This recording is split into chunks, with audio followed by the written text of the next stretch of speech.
그리스도인만의 산소망, 그리스도인만의 산소망이란 제목으로 하나님의 말씀을 전하도록 하겠습니다. 영국의 캠브리지 대학교에서 박사학위를 취득한 프리츠 하이켈하임의 대표작인 로마사를 보게 되면요, 바로 이 책이에요. 이 대표적인 저작입니다. 이 한 권짜리 책인데, 여러분 로마가 제국 아닙니까? 이 로마 제국에 대해서 자세히 좀 알아볼 수 있는 책입니다. 바로 이 책을 보게 되면 로마의 대화재와 그로 인한 네로 황제의 그리스도인 박해에 대해서 기록을 해주고 있어요. 제가 잠시 읽어드리면요, 잘 들어보시기를 바랍니다. 64년에는 덥고 건조한 기후가 지속되었다. 숨이 콱콱 막힐 정도로 더운 7월의 어느 날, 필라티누스 언덕과 카일리아누스 언덕 사이에 위치한 대경기장 동쪽 끝의 빈민가에서 화재가 발생했다. 강한 남동풍에 편승한 불길은 마른 목재와 올리브 기름 창고를 지나면서 큰 세력으로 발전하면서 이 집에서 저 집으로, 이 블록에서 저 블록으로 번져갔다.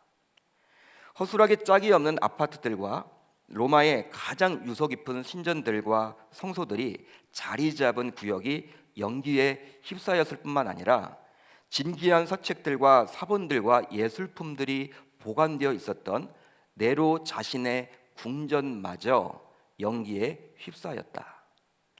무서운 기세로 번지는 불길을 잡으려는 모든 시도가 무의로 끝나게 되었고, 이 방화의 주모자가 네로 황제라는 아기애찬 소문이 사람들 사이에서 돌기 시작했다. 바로 그가 새롭고 한층 아름다운 로마를 건설하는 영광을 얻기 위해서 불을 질렀다라는 루머가 사람들 사이를 파고든 것이다. 실제로 당시 네로가 자기 궁전인 황금 궁전 재건에 쏟아부은 낭비와 사치가 상상을 초월했기에 이런 루머를 실제로 여기는 사람들은 점점 늘어만 갔다.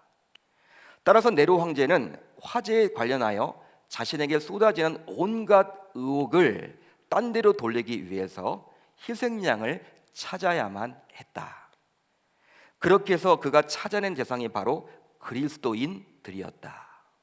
이런 내용이에요. 당시 네로는 그리스도인들을 잡아다가 일부를 개들에게 찢기게 하고, 일부는 십자가에 못 박고, 일부는 산채로 태워 죽였다고 합니다.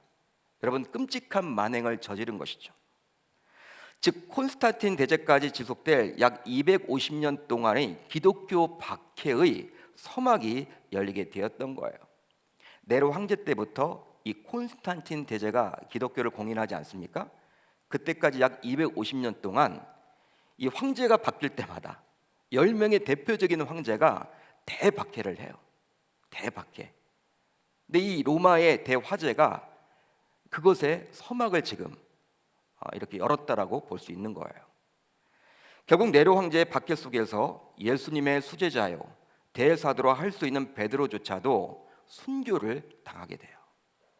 들려오는 이야기로는 베드로는 예수님과 똑같은 십자가에서 못 박을 수 없다, 예수님과 똑같은 십자가에서 죽을 수 없다, 이런 이야기로 십자가에 거꾸로 매달려서 처형을 당했다라고 합니다.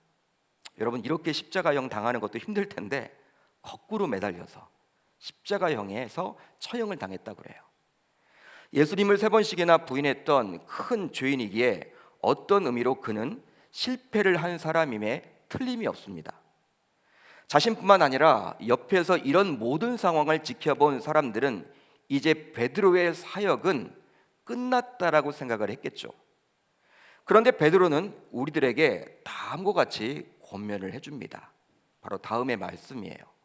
그러므로 너희 마음의 허리를 동이고 근신하여 예수 그리스도께서 나타나실 때 너희에게 가져다 주실 은혜를 온전히 바랄지어다. 아멘. 감당할 수 없었던 실패를 경험한 그가 이처럼 담대하게 저와 여러분들에게 권면할 수 있었던 이유는 과연 무엇 때문일까요? 여러분, 무엇 때문일까요?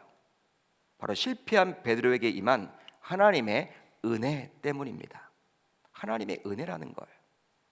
실제로 자신이 그 하나님의 은혜를 체험해 보았기 때문에 우리들에게도 그 하나님의 은혜를 온전히 바라도록 권면할 수 있었던 것이죠. 자신이 직접 체험해 보았기 때문에. 죄와 사망의 권세를 이기고 부활하신 이후 우리 주님은 실패하고 주저앉은 베드로를 버리지 않습니다. 버리지 않아요. 여러분, 그가 친히 은둔에 있었던 갈릴리 바닷가로 예수님께서는 친히 찾아가시죠. 그리고 더 이상 그를 꾸짖지 아니하시고 누구에게도 맡기지 않았던 양을 처음으로 그에게 맡기세요. 여러분, 이것보다 더 큰 은혜가 어디 있단 말입니까? 여러분, 이것보다 더 큰 은혜가 어디 있겠어요?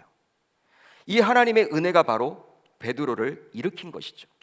실제로 복음서와 사도행전에 기록된 베드로의 행적은 완전히 다른 사람처럼 보이기까지 해요. 마태복음이나 마가복음이나 누가복음이나 요한복음에 나와 있는 베드로의 모습과 사도행전에 나와 있는 베드로의 모습은요, 완전히 다르죠. 바로 감당하기 어려운, 이해하지 못할 주님의 큰 사랑이 베드로를 완전히 바꾸었던 것입니다.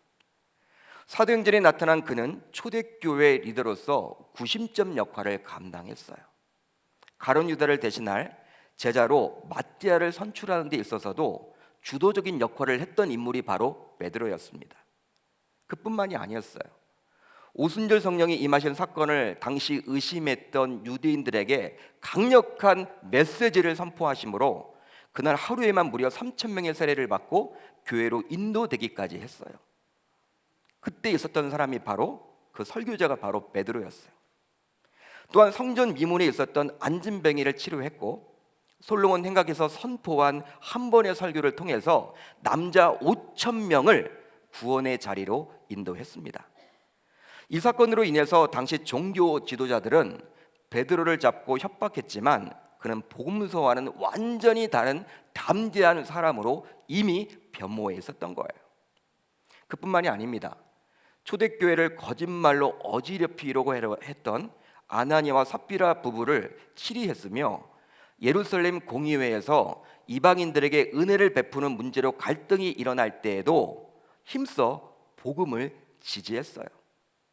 즉 복음은 율법과 상관없이 이방인들에게도 동일하게 적용된다라는 것을 강력하게 주장해서 예루살렘 교회가 올바른 판단을 내리도록 일조를 했습니다. 여러분, 이러한 사건들 바로 거기에 이 베드로가 있었던 거예요. 어떤 의미로 자신의 모든 것을 포기하고 전적으로 올인했던 스승 예수가 십자가에 달려 죽었기에 세상적인 관점으로 보게 되면요, 이 베드로는 실패자였어요. 전적인 실패자죠. 또 그 스승 예수를 3번씩이나 모른다고 부인했기에 신앙적으로도 실패자라고 할 수 있습니다. 세상적으로 보기에도 실패자요, 또 신앙적으로 보기에도 실패자가 바로 베드로였어요. 그렇지만 우리는 사도행전을 통해서 모든 것이 끝났다라고 생각될 정도로 실패했던 그가 그 하나님의 은혜 속에서 어떻게 새로워지는지를 목격할 수가 있습니다. 여러분, 베드로는 더 이상 내려갈 곳이 없는 처절한 실패를 맛보았어요. 여러분, 이것 때문일까요? 자신보다 여러분 더 힘들고 어려운 사람이 주변에 있을 거 아닙니까? 실패를 여러 번 경험한 사람들이 있을 거 아닙니까? 환난을 당하고 고난 속에서 헤어나오지 못하는 사람들이 주변에 있지 않을까요? 아마도 자신과 같은 상황에 처한 사람들에게 누구보다도 남다른 동정심을 갖고 있었던 사람이 바로 베드로였을 거예요. 자신이 이미 처참하게 무너져 봤기 때문에. 이런 베드로의 마음을 우리 하나님께서는 아시고 그로 하여금 베드로 전서를 기록하도록 했던 거예요. 기록하도록 했던 거예요. 그러게 베드로는 절망 속에 있는 사람들에게 소망을 주기 위해서 그의 첫 번째 편지인 이 베드로 전서를 썼다라고 볼 수 있습니다. 따라서 오늘 예배를 드리는 우리들 가운데 정말 어떤 문제로 낙심한 분이 있다면, 자신의 상황을 바라보면서 또 절망 속에서 하루하루 근근히 살아가는 분이 계시다면, 오늘 베드로가 전해주는 소망의 메시지에 큰 위로와 도전을 받고 돌아갈 수 있기를 주님의 이름으로 축복합니다. 여러분, 소망의 메시지예요. 여러분, 이 시대는 소망이 필요합니다. 소망이 필요해요. 되는 것이 없다. 왜 나에게는 이렇게 하는 일마다 꼬일까? 힘들까? 나는 예수님 이렇게 잘 믿어보려고 몸부림을 치는데 세상 사람들, 하나님 모르는 사람들은 잘 되는데, 잘 되는 것처럼 보이는데 왜 나는 이렇게 일이 풀리지 않을까? 혹시 그런 분들이 계시다면 오늘 이 베드로 전서 이 말씀을 통해서 큰 위로와 도전을 받고 돌아갈 수 있기를 바랍니다. 요새 전 세계를 강타하고 있는 코로나 바이러스, 이 코로나 바이러스가 민족과 피부색, 부한자와 가난한 자, 학식의 차이와 남녀노소를 가리지 않듯이 인생을 살아가는 모든 사람들은 고난이란 위기를 만나게 됩니다. 여러분, 삶을 살아갈 때 고난을 만납니까? 안 만납니까? 만나죠. 어려움을 다 만나요. 여러분, 다양합니다. 사람들마다 다 달라요. 여기 앉아 계신 모든 분들에게 나와서 자신이 겪었던 그 고난 이야기를 한번 하면요, 아마 여러분 끝이 안 날 거예요. 저도 마찬가지고 여러분들도 마찬가지고 고난을 다 경험하죠. 이런 고난은요, 신앙생활을 하는 우리들도 피해가지 않아요. 아니, 오히려 신자들은 세상 사람들이 당하는 어려움뿐만 아니라 신앙적인 연단까지도 받아야 하기 때문에 이중적인 어려움 속에서 살아간다고 볼 수도 있습니다. 여러분, 세상 사람들은요, 그냥 눈에 보이는 그냥 일반적인 고난만 당하지만 저와 여러분들은 이 신앙적인 연단까지도 당해야 하기 때문에 어떤 경우에 신자들의 경우 고난을 달고 살 가능성도 굉장히 농후해요. 농후합니다. 여러분, 이런 감당하기 힘든 고난을 만나게 되면요, 대부분의 사람들이 어떨까요? 우리나라 분들만 그런 것이 아니라 전 세계적으로 여러분 공통되는 것이 있으니 바로 무엇입니까? 동일하게 눈물을 흘리며 슬퍼하게 된다는 거예요. 슬픔에서 헤어나오질 못하죠. 즉, 고난 속에서 기뻐하는 경우는 없습니다. 나에게 여러분 고난이 막 왔는데 기쁨이 있다. 여러분 아주 여러분 성령 충만한 사람이거나 아니면 빨리 병원에 가봐야 되는 그런 사람일 거예요. 대부분의 사람들은 여러분 고난 속에서 기뻐하지 못해요. 저는 목회자의 한 사람으로서 많은 장례식장을 가보게 되었는데요, 어떤 분의 장례를 치르든지 분위기가 굉장히 무겁고 슬픔이 가득 차 있습니다. 특별히 자녀를 먼저 보내야만 하거나 부모보다도 자녀를 먼저 보내야만 할 때, 혹은 사랑하는 부모, 배우자를 너무 일찍 떠나 보내야 하는 그 장례의 경우에는 슬픔이 너무 큰 나머지 적막감까지 느껴져요. 적막감까지 느껴집니다. 제가 아는 40대 후반의 남자 집사님이 갑자기 심장마비로 하나님의 부르심을 받았어요. 갑자기. 평소에 누구보다도 건강하셨던 분이셨고 누구나 알아주는 대기업에 다니고 있었습니다. 성격도 굉장히 좋으셨어요. 교회에서도 굉장히 밝으셔서 정말 사랑을 많이 받았던 집사님이셨는데 갑자기 심장마비로 하나님의 부르심을 받았어요. 교회에서 장례를 주관하게 되어서 여러 번 장례를 인도하러 제가 가게 되었는데요, 그런데 아내 집사님이 몇 번이나 실신을 해서 장례식장 옆에 있는 병원 응급실에 실려 가셔야만 했습니다. 집사님 입장에서는 얼마나 가슴이 미어지겠습니까? 여러분, 그러지 않을까요? 여러분, 내일이라고 생각을 한번 해보세요. 나에게 그런 일이 벌어졌다. 집사님이 예배 드리다가도 갑자기 실신을 해요. 응급실로 바로 이동을 해야 돼. 그때 넋이 나간 집사님과 아직 어린 자녀들 앞에서 예배를 인도하기가 참 쉽지 않았어요. 솔직한 심정으로는 그 자리를 피하고만 싶었습니다. 이런 장례는 정말 힘들다. 너무 힘든 거예요. 그런데 나 자신이 담당 교역자였기 때문에 모든 장례를 집례해야만 했습니다. 여러분, 사랑하는 남편을 갑자기 떠내보내고 사랑하는 아빠를 먼저 보냈기에 슬퍼하는 그들에게 어떤 말이 위로가 될까요? 여러분, 어떤 말로 위로를 할 수 있겠습니까?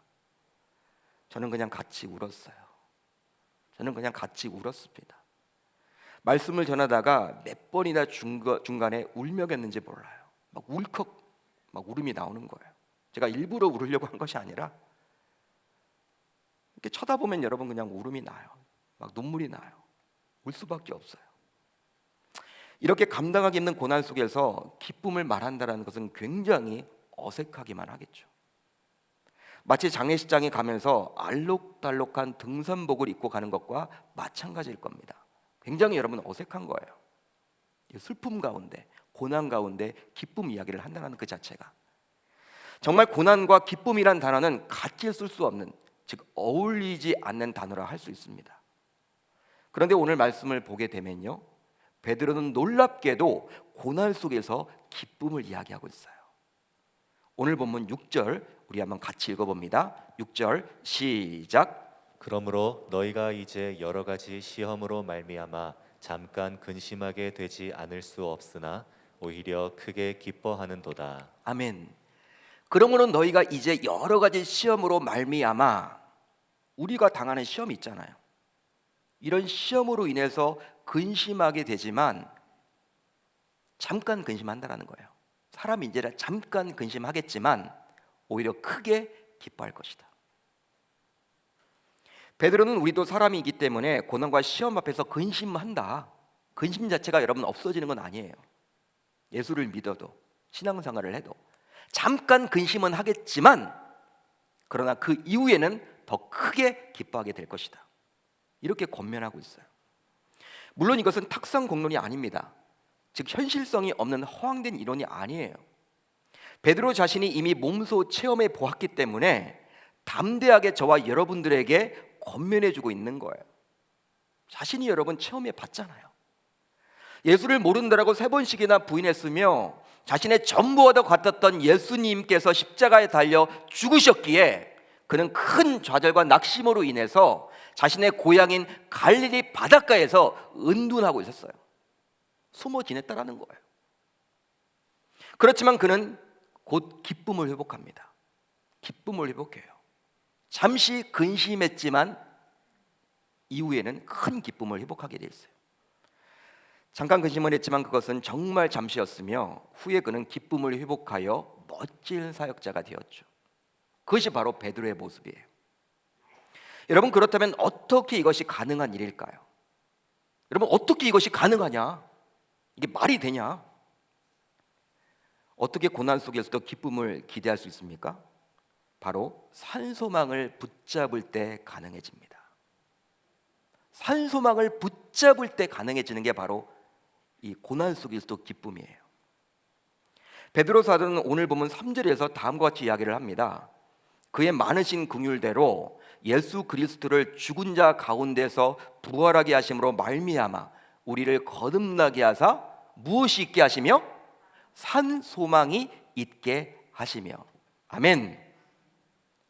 산 소망, 영어 성경인 NIV 버전으로 보게 되면 a living hope, 즉 살아있는 소망이란 거예요. 살아있는 소망. 소망이란 단어가 살아있는 거예요.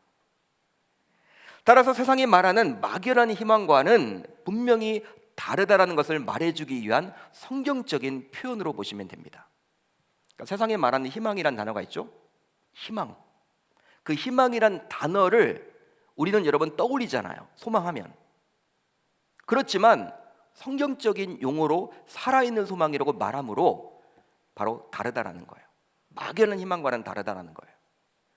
실제로 세상이 말하는 희망은요, 그냥 실현되기보다는 이루어지지 못한 꿈으로 남는 경우가 굉장히 많아요.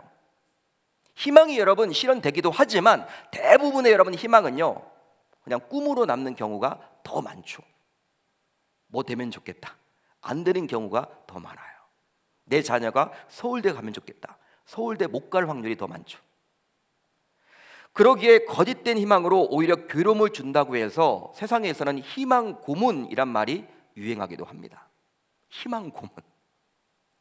그렇지만 성경이 말하는 이 소망은 세상이 말하는 희망과는 분명히 차원이 다르고 확실하고 안전하다고 할 수 있는 거예요. 역시 바울도 이 소망에 대해서 다음과 같이 말씀하는데요. 소망이 우리를 부끄럽게 하지 아니함은 우리에게 주시는 성령으로 말미암아 하나님의 사랑이 우리 마음에 부은 바 됨이니 우리가 아직 연약할 때 기약대로 그리스도께서 경건하지 않은 자를 위하여 죽으셨도다. 할렐루야. 여러분, 소망이란 개념은요, 아직 일어나지 않는 일에 대한 기대이기에 미래 시제입니다. 여러분, 소망하면요 미래가 떠오르죠. 지금이 아니라. 즉 소망은 미래에 관한 거예요. 미래에 일어난 일을 바라보는 것입니다. 그렇다면 성경이 말하는 소망, 즉 우리가 소망할 수 있는 근거는 과연 무엇 때문일까요? 여러분, 우리가 어떻게 소망, 성경이 말하는 그 소망, 여러분 소망할 수 있는 근거는 과연 무엇 때문입니까? 바로 십자가 사건 때문입니다. 십자가 사건 때문이에요. 그러니까 여러분, 우리 기독 신자들은요 이 십자가를 놓쳐서는 안 되는 거예요. 로마서 5장 6절을 보시면 이렇게 나와 있죠. 기약대로 그리스도께서 경건하지 않은 자를 위하여 죽으셨도다. 그리스도께서 십자가에서 죽으신 사건을 말하는 거예요. 그런데 십자가 사건은 미래가 아니라 이미 2000년 전에 일어난 일이라 할 수 있겠죠? 과거의 일입니다, 여러분. 그럼에도 불구하고 우리가 붙드는 소망이 확실한 이유는 그 십자가에서 우리 주님께서는 우리를 위해서 돌아가셨기 때문입니다. 즉 현재를 살아가는 저와 여러분들의 죄를 사해 주기 위해서 주님께서는 십자가에서 친히 죽으신 거예요. 그렇기 때문에 그 사건은 과거의 사건만이 아니라는 거예요. 지금도 일어나는 사건입니다. 그러기에 우리가 붙드는 이 소망이 그 무엇보다 확실한 것이고 지금도 살아있는 소망이 되는, 즉 산소망이 될 줄 믿습니다. 그렇다면 왜 우리는 이 산소망을 붙들 수 있을까요? 여러분, 오늘 말씀의 제목이 그리스도인만의 산소망이에요. 세상 사람들은 산소망이 없어. 그리스도인만이 이 산소망을 붙들 수 있다는 거예요. 왜 그럴까요? 우선 부활의 능력으로 새 생명을 입은 자들이기 때문입니다. 부활의 능력으로 새 생명을 입은 자들이기 때문이에요. 베드로전서 1장 3절을 우리 한번 같이 읽어봅니다. 읽습니다. 시작.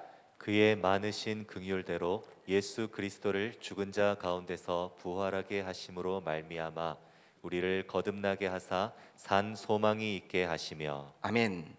부활하게 하심으로 말미암아 우리를 거듭나게 하사. 실제 이 세상 어느 누구도 우리들에게 산소망을 주지 못해요. 여러분, 세상에서는 산소망을 줄 수 없습니다. 왜냐하면 어느 누구도 죽음에서 벗어날 수가 없기 때문입니다. 즉 사람은 누구든지 죽음의 문제를 해결할 수가 없어요. 아무리 우리가 희망에 부풀어 기대감을 가지고 인생을 살아간다 할지라도 죽음의 장애물을 결코 넘을 수는 없습니다. 눈에 보이는 돈, 명예, 권력, 그것들의 힘이 대단해 보이고 너무나 화려한 나머지 그것을 쫓아가 보지만 이 죽음의 문제 앞에서는 해결이 안 되는 거예요. 그 돈, 명예, 권력으로는 이 죽음의 문제를 해결할 수가 없어요. 그런데 예수 그리스도께서 우리를 거듭나게 하시려고 무덤에 갇혀 있지 않고 사망 권세를 이기며 부활하셔서 친히 지금도 우리 곁에 살아 계십니다. 할렐루야. 그분께서 이미 십자가에서 우리의 모든 죄를 담당하고 사흘 만에 부활하셔 죄의 권세인 사막을 정복함으로 우리를 거듭나게 하신 것이죠. 이렇게 거듭나게 된 우리들은 이제 새 생명을 입은 자들로서 주님을 따라 장차 고난의 정점인 죽음을 이기고 나 자신도 부활하게 될 줄 믿습니다. 여러분, 거듭난다라는 것은요, 거듭난다, 무엇일까요? 오늘 말씀에도 나와 있잖아요. 거듭난다. 바로 우리 안에 새로운 생명이 태어난다라는 거예요. 우리 안에 태어나는 이 영적 새 생명은 이 땅이 목적지가 될 수 없습니다. 즉 영원한 세상을 바라보는 생명이고 영원한 세상을 기대하는 생명이에요. 그러기에 거듭난 새 생명을 소유한 자는 이 소망을 갖게 되는 것이죠. 그렇다면 내 안에 거듭난 새 생명이 있느냐 없느냐를 어떻게 확인할 수 있을까요? 여러분, 어떻게 알 수 있을까요? 야, 내 안에 새 생명이 있느냐 없느냐를 어떻게 알 수 있을까요? 바로 내 안에 이 소망이 있느냐 없느냐를 보면 알 수 있습니다. 이 세상이 주는 만족이 목표이고 보이는 것만이 전부라고 생각한다면 죄송합니다만 아직 그 안에는 영적 새 생명이 없는 거예요. 눈에 보이는 것이 다 있는 것처럼 행동을 하고 판단하고 결정한다면 죄송합니다만 아직까지도 그분에게는 영적 새 생명이 없는 것이죠. 그러나 거듭난 새 생명을 가진 사람은 눈에 보이지는 않지만 다가올 세상, 즉 우리를 위해 예비된 영원한 세상에 대해 갈망하고 기대하고 고대하게 됩니다. 베드로 사도는 이것을 가리켜서 산소망이라고 이야기를 하죠. 산소망이다. 그렇다면 베드로는 그냥 소망이라고 하지 않고 왜 살아있는 소망이라고 이야기를 할까요? 왜 그럴까요? 그냥 소망이라고 해도 좋잖아요. 그런데 왜 living hope, 살아있는 소망이라고 이야기를 했을까요? 바로 영적인 새 생명으로 인해 생겨나는 소망은 반드시 이루어질 사실이기에 현재 그것을 바라보게 되면 현재에도 동일하게 적용될 수 있기 때문입니다. 그러기에 우리가 붙드는 이 소망은 앞으로 일어날 소망이면서도 현재 우리가 경험할 수 있는 살아있는 소망, 즉 산소망이라 할 수 있는 것이죠. 따라서 주님의 부활로 새 생명을 잊게 된 우리들은 지난주에 우리가 부활주일을 보냈죠. 주님의 부활로 새 생명을 잊게 된 저와 여러분들은 이 세상에서 어떠한 고난과 역경을 만나게 되더라도 이 살아있는 소망을 가지고 있기에 넉넉하게 이겨낼 줄 믿습니다. 여러분 이것을 붙들어야 돼요. 이것을 붙잡아야 하는 거예요. 이거 놓쳐서는 안 돼요. 다음으로 하나님의 상속자이기 때문입니다. 우리가 여러분 이 산소망을 붙들 수 있는 두 번째 이유는 하나님의 상속자이기 때문이에요. 베드로전서 1장 4절을 우리 같이 읽습니다. 1장 4절 시작. 썩지 않고 더럽지 않고 쇠하지 아니하는 유업을 잊게 하시나니 곧 너희를 위하여 하늘에 간직하신 것이라. 아멘. 썩지 않고 더럽지 않고 쇠하지 아니하는 유업을 잊게 하시나니, 하나님은 우리에게 영원한 기업인 유업도 주십니다. 기업, 즉 유업은 부모가 자녀에게 물려준 유산을 말해요. 여러분 부모가 자녀에게 물려주죠? 그 유산을 말하는 거예요. 우리는 거듭남으로 새 생명을 얻는 순간 하나님의 자녀가 됩니다. 이제 이 자녀는 하나님으로부터 기업을 받게 되는데요, 바울은 이것에 대해서 다음과 같이 이야기를 해주고 있어요. 성령이 친히 우리의 영과 더불어 우리가 하나님의 자녀인 것을 증언하시나니 자녀이면 또한 상속자, 곧 하나님의 상속자요 그리스도와 함께하는 상속자니 우리가 그와 함께 영광을 받기 위하여 고난도 함께 받아야 할 것이니라. 아멘. 여러분 잘 보세요. 그리스도와 함께한 상속자니, 이제 우리는 하나님의 양자입니다. 하나님의 양자가 되었어요. 양자로서 하나님의 독생자 하나밖에 없는 아들 그리스도와 함께 공동 상속을 받게 되는 거예요. 상속을 받게 되는 거예요. 만약 그리스도가 이 땅에 오셔서 영광만 받았다면, 여러분 영광만 받았다면 우리도 고난을 받을 필요가 없을 거예요. 우리도 여러분 고난 받을 필요가 없겠죠. 그렇지만 주님은 영광과 함께 고난도 받으셨어요. 여러분 이 유산이란 것은요, 빚도 여러분들 이렇게 유산으로 남겨져요. 다 좋은 건 아니에요. 여러분 부모가 여러분들 재산이 많으면요, 여러분 그 자녀가 그 유산을 받을 수 있죠. 부모가 여러분들 잘 판단을 해야 돼요. 부모가 여러분들 빚을 많이 지면요, 그 자녀까지도 그걸 또 갚아야 돼요. 마찬가지로 그리스도가 이 땅에 오셨을 때 여러분 영광만 받고 가셨다. 우리가 여러분 고난 받을 필요가 없어요. 그분은 영광 플러스 고난까지도 같이 받으셨다는 사실이죠. 그렇기 때문에 우리도 영광도 받지만 고난도 이 땅에서 있게 되는 거예요. 여러분 예수님의 공생애를 보세요. 여러분 일상 사람들이 여러분 살아가면서 겪었던 모든 고난도 예수님도 다 겪으셨겠죠. 배고플 때는 배고프셨고, 목이 마를 때는 목이 마르셨고, 관계에 힘든 것도 여러분 경험해 보셨을 것이고, 그렇지만 그것뿐만 아니라 신앙적인 면에서도 당시 종교 지도자들이 얼마나 예수님을 겁박하고 얼마나 힘들게 했습니까? 마찬가지잖아요. 우리도 여러분 이 땅에 살아가면서 고난이 있을 수밖에 없다는 거예요. 예수님도 고난을 받으셨기 때문에. 세상 사람들이 받는 그 고난 플러스 예수님도 당시 종교 지도자들이 그렇게 겁박하고 핍박하고 했던 것처럼 우리도 신앙 때문에 당하는 연단이 분명히 있다라는 거예요.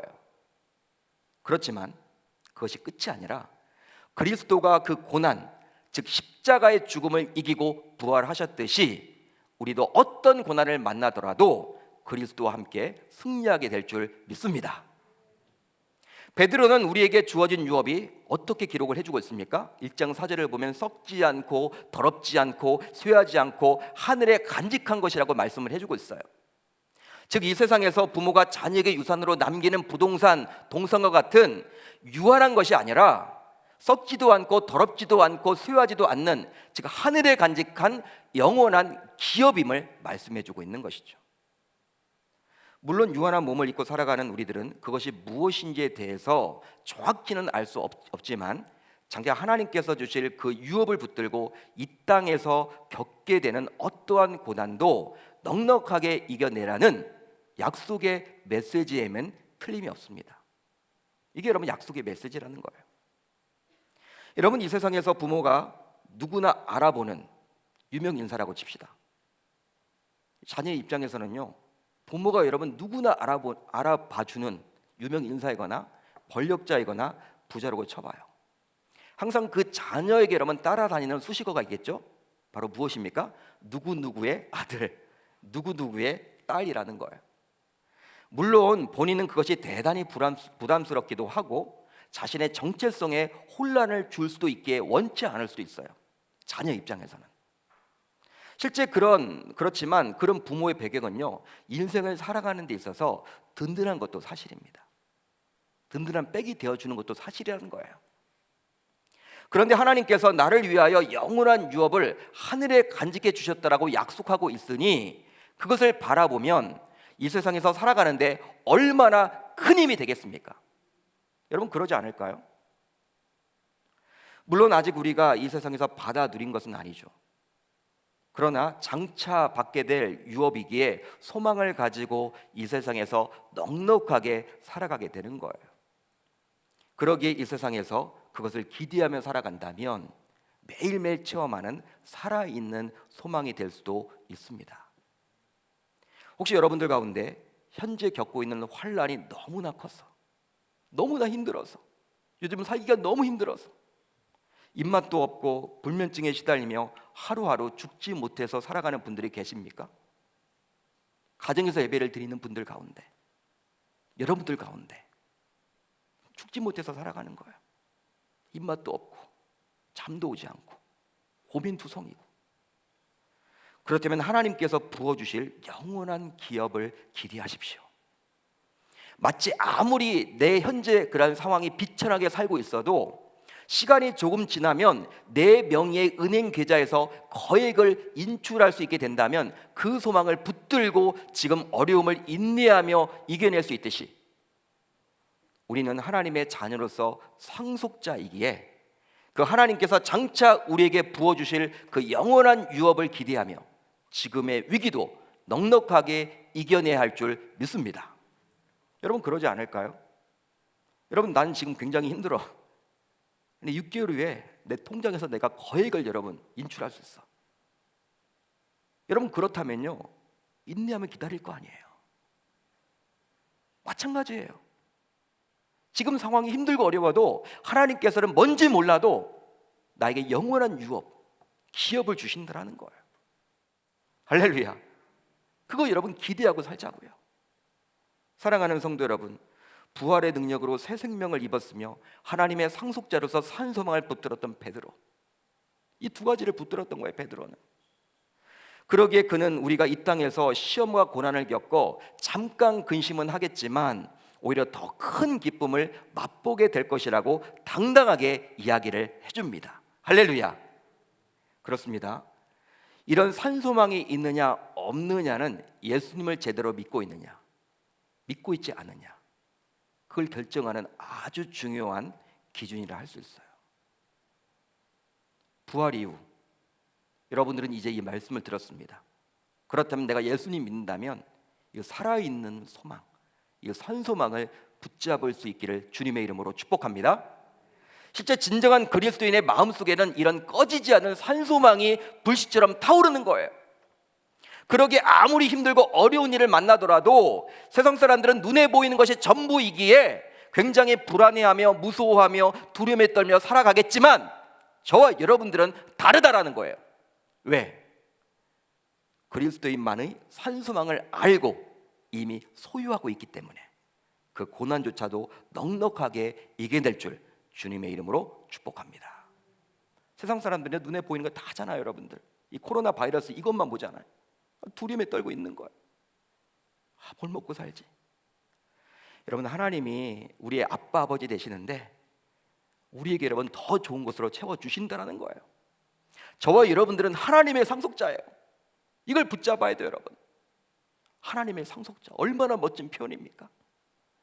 여러분, 이 부활을 믿는다는 것은요 굉장한 거예요. 여러분, 단순히 여러분 부활주일날 나와서 예배드린다 그런 정도가 아니라 여러분 2000년 전에 일어났던 그 예수 그리스도의 십자가의 죽음과 그 부활을 우리가 믿는다는 것은요 현재 지금도 그 일이 일어난다는 거예요. 그게 여러분 사건이라는 거예요. 내 삶 속에서 여러분 펼쳐진다는 거예요. 그렇기 때문에 살아있는 지금 현재형으로 기록되어 주고 있는 거예요. 살아있는 소망, 산소망. 저와 여러분들 산소망의 주인공이 다 되시기를 주님의 이름으로 축복합니다. 산소망을 붙들 수 있기를 바랍니다. 산소망을 붙든다면 어떤 좌절된 위기가 나에게 닥쳐오더라도 세상 사람들은 다 두 손 들고 항복하고 힘들고 어렵다라고 이야기를 할지라도 저와 여러분들만큼은 이겨낼 수 있다는 거예요. 부활 이후 이 산소망을 붙들고 살아갈 수 있는 그리스도인만의 산소망의 그러한 멋진 믿음의 사역자들이 다 되시기를 주님의 이름으로 축복합니다.